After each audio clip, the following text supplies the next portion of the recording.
Hi everyone, in this video I will explaining about interactive multimedia games to build up the emotional intelligence of deaf and hard of hearing adolescents. In one of the articles published in the International Journal of Instruction, interactive multimedia games to enhance the emotional intelligence of deaf and hard of hearing adolescents, written by Nuttapun Nakpong and Sumali Kanchalar in 2019. There is a study on how to design and test interactive multimedia games to build up the emotional intelligence of deaf and hard of hearing learners in Thailand. So basically, in this study, the research is creating some interactive multimedia games to help deaf and hard of hearing learners in Thailand to enhance their emotional intelligence. There are some main problem can be concluded from this study. The first one is deaf and hard of hearing children are more likely than their peers to have low self-esteem, feel more lonely, and be more withdrawn and less social. The next problem is currently it's difficult to design computer-based learner for DHS learner. Then and also there is necessary to design in relation to their needs. And the last problem is currently is still very rare a computer-based learning for DH learner which focus on emotional intelligence. Then there is also limitation in the study. The study was conducted in only one country, which is Thailand, and therefore it is up to the reader to decide if the result may be generalizable to their own context or not. Because this study is only happened in Thailand, the result may not be generalizable in other countries, so it's only up to the reader to decide if the result may be generalizable or not. Then there is main objective of this study. There are basically only two. The first one is design interactive multimedia games to meet the special needs of DHH, and the second is doing pre and post test the emotional intelligence of DHH adolescents learner. So basically in this study, the main objective is first to create interactive multimedia games which meets the special needs of DHS. Then the second is to test these games uh, to, to test this game based on the emotional intelligence of DHS adolescent learner. Then the significance of the study. The study can help the designer of digital games to know exactly how to make digital games for digital learners. So basically the significance of the study located on the located for the designer of digital game. In the study, the designer of digital game can know exactly how to make digital games for DHS learner. Then there is some review of literature which is related to this study. The first one is from Tacharongrong, Soksaluchai, Kaurapan, and Murphy in 2017.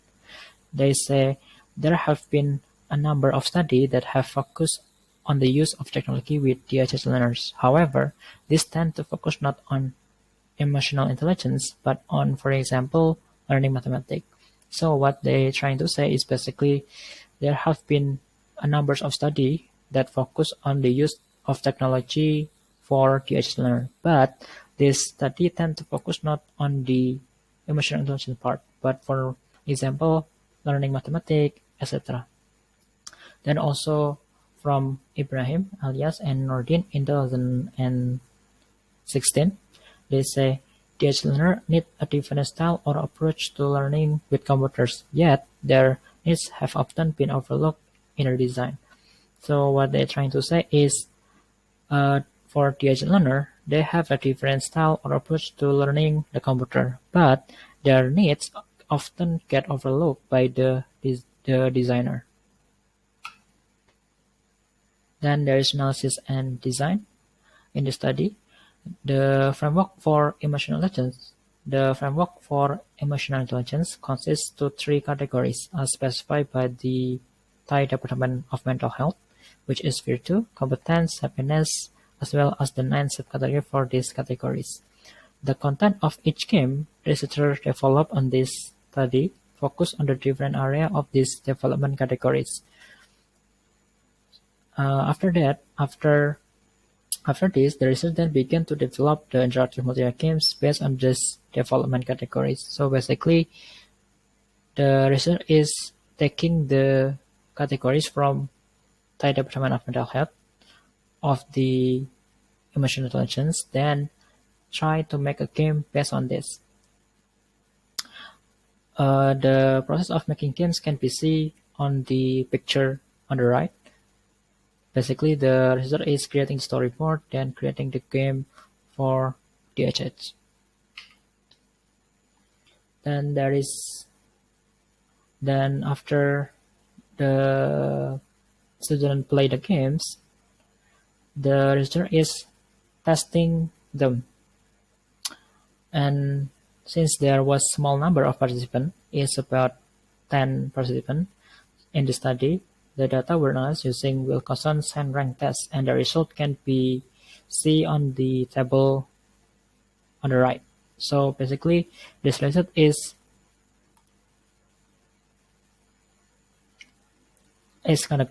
conclude that first, DH learner achieved significant improvement regarding emotional self-control, empathy, problem solving, self-regard, love satisfaction, and peace.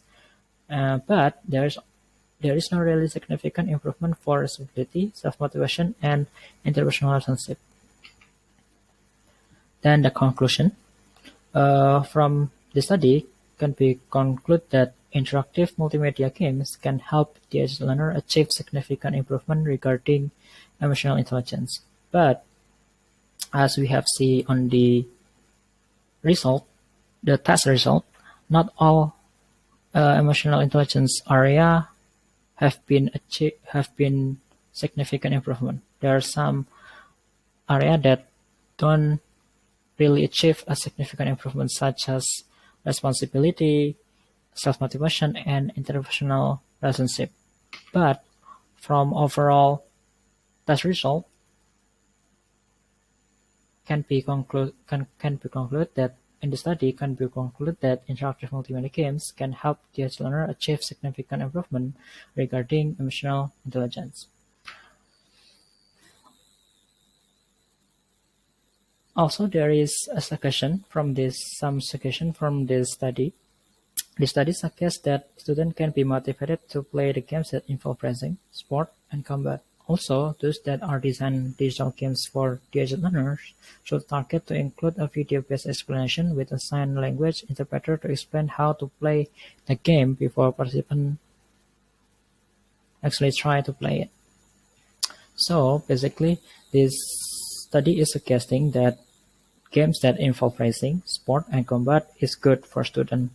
Also for the game designer who intend to create a game for the learner, this study suggests that they need to include a video-based explanation with a sign language interpreter so the player can know how to play the game.